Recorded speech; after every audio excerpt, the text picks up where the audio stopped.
It is brisk.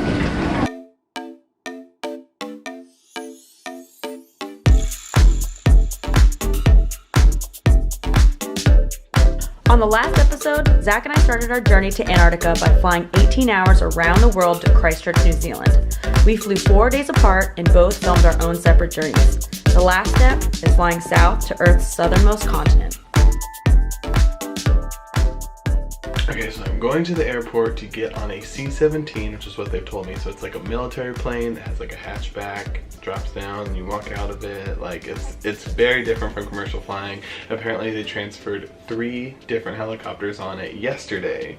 So that's how big this aircraft is. So I'm really excited to show you guys that. And I don't even know what that's gonna be like. Apparently we have to wear like all of our gear on the airplane because it's not heated. So it's just gonna be really cold up there. And I will say I thought I was gonna be a lot more nervous for this flight down there, or just like going down to Antarctica, because I thought I was gonna be stranded and like, yes, I won't be able to go to the grocery store or go on a road trip or like do anything. Like I'm in this confined space for 6 months, which will be a first. Like I've never had that happen ever in my life. So this will be the first time I've ever been in one spot for a long amount of time. I just can't believe that like it's actually happening tomorrow. You know, we have been thinking about this moment probably since mid-May, when we got the official email saying, would you like this position? We applied in March for like 6 different positions. We were like biting our fingernails, like, I don't know, are we gonna be accepted? Are we gonna be accepted? And then we had interviews. 3 different interviews in the Philippines. We happened to be there long enough to have all 3 interviews in the Philippines. The night we were switching continents, we found out that we were actually getting the jobs. And then we got to Eastern Europe and we were like, oh gosh, we have to get drug tested. How are we gonna do this in a different language? So into Bulgaria, luckily they had someone that could help us out, and so we got drug tested in Bulgaria. Like there have been so many steps. And like even when we got home, we had to go through all the medical stuff. We had to get dental exams, we had to get medical exams, we had to like turn in all this paperwork, we had to get so organized. It has been a whirlwind. If I haven't said that word enough, it has been so crazy. And I'm just so excited that we're finally flying down there today. I'm really excited. I don't know what I can film because last time I wrote a review on this camera in really cold conditions, it said the inside cracked. So I'm gonna try and film as much as possible of this process getting down there on this gigantic airplane. It's gonna be a 5-hour flight full of watching Netflix and just chilling. So I'm really excited to show you guys what I'm gonna see. So let's do it. I got my suspenders on. As you can see, it's misting rain. We just checked in our bags. It's very interesting because I thought we were just gonna walk on the tarmac and everything was gonna like be normal, but it was not normal at all. We got checked in by US Airforce agents. That was so exciting. I was like, oh, this is super official now. We had to weigh everything, including myself. Like literally every item that I had to be weighed and accounted for to make sure we weren't gonna lopside the plane. So now we just have 10 minutes to wait and then we're gonna hop on this huge plane.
It is brisk.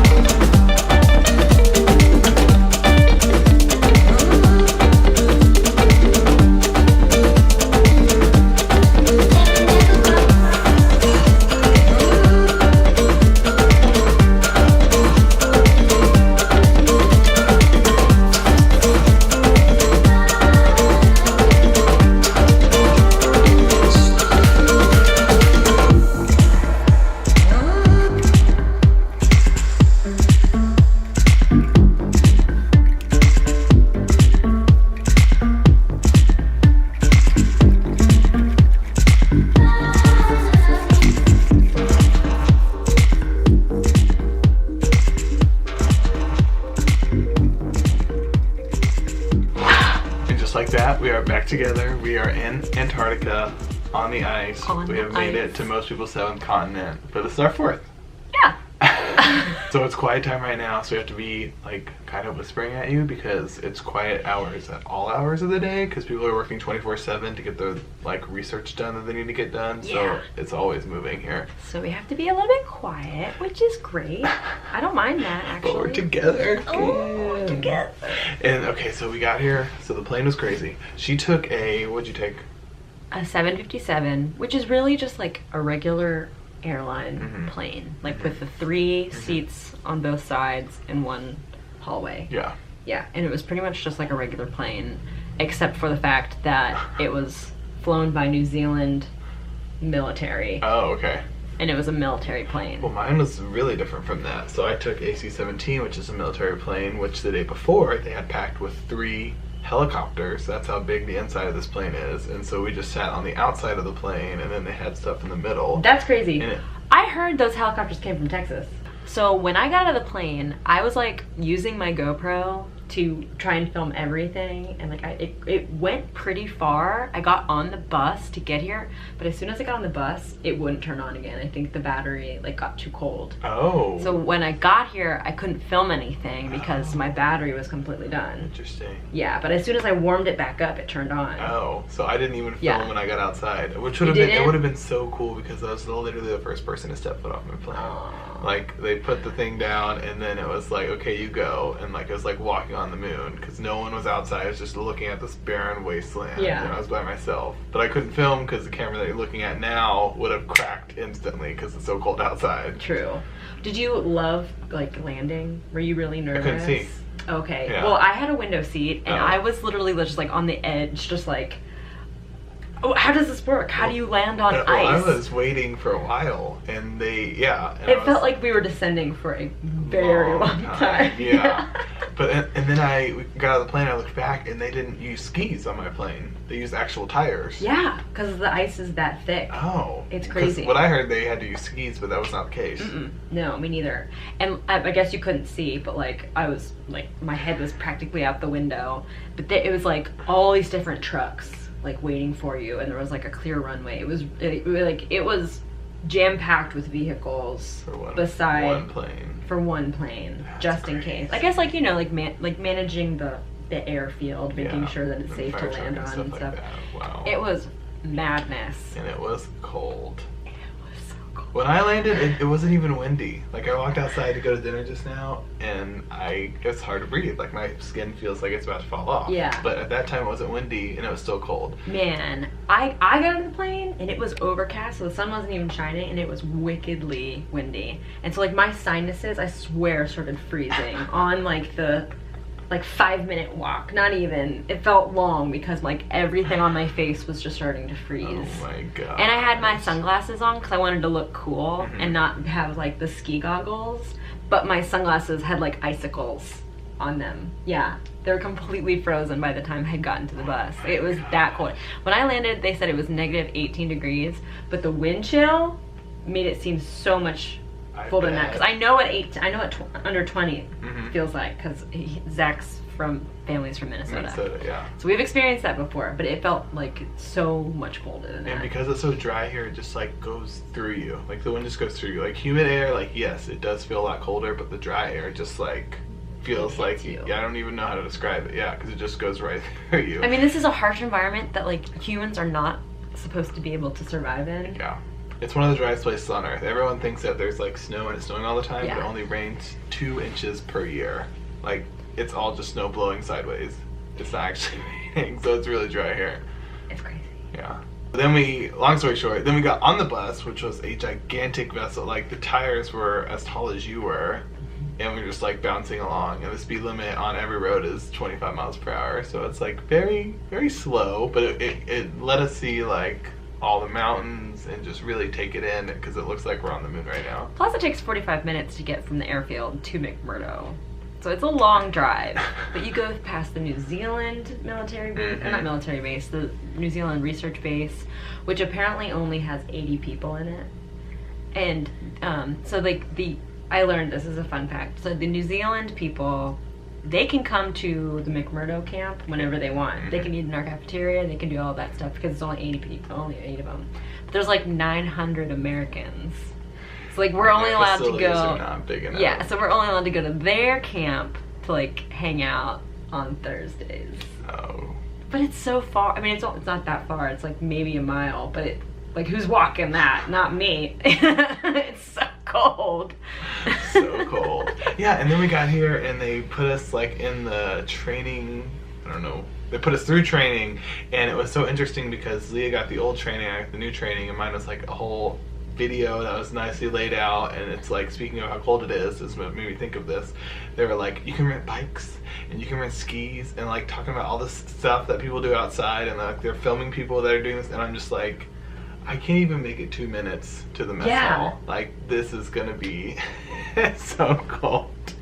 But lucky for us, the inside spaces are really big. It's nice and roomy here, and like they have a full-size basketball gym. So like if you ever felt too claustrophobic, we just go in there and just be like, okay, it's fine. There are multiple gyms. There's a craft room, which I have been to. It is amazing. Oh. They have an entire store. What else they have? The hairdresser opens on tomorrow, I think, or Wednesday or something. It's happening this week. There's just a lot of options. There are 2 bars. I have been to one. I did karaoke night.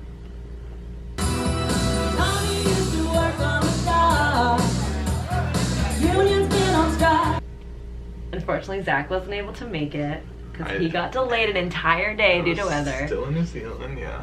But it was so much fun, and like it's a different culture down here, I think, just because like there's nothing to do. Like, you have to hang out with everybody, even the people you worked with all day long. You're still gonna hang out after work. Well, we've all gone through such a hard thing to get here, and so once you're here, I feel like the stories that wouldn't come out at a normal, bar are coming out here, because like everyone's like, we're in this extreme environment. Right. Like, let's just like tell each other everything right now. Like, you can know anything you want, and everyone's just super open and interesting. There's not one person down here that I've been like, oh yeah, I was doing nothing and I came here. Yeah. Everybody has a very... And you guys are like thinking like we're travelers. Big story, yeah.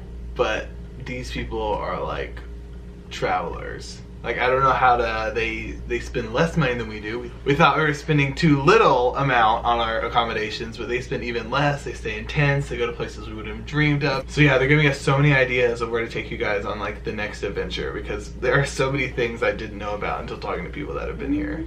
So we pretty much started settling in. Zach has moved all the furniture. Rooms rearranged. We'll show you that in a different video. But yeah, so this is the video on how we got to Antarctica, and it was a long journey, from a 1.5-hour flight to Houston, then a 15-hour flight to New Zealand, then a 1.5-hour flight to Christchurch, and then a 6-hour flight to the ice, and then an hour multiple drive delays, in the and bus. A week later, here we are. Flew separately, but now we are together, and it's going to be so cool to show you guys what this continent has to offer. Yeah. Then I have to go get, passport control and then a visa? Or is it a visa and then a passport? They got like pants, they got these bunny boots, and there's like a bajillion gloves.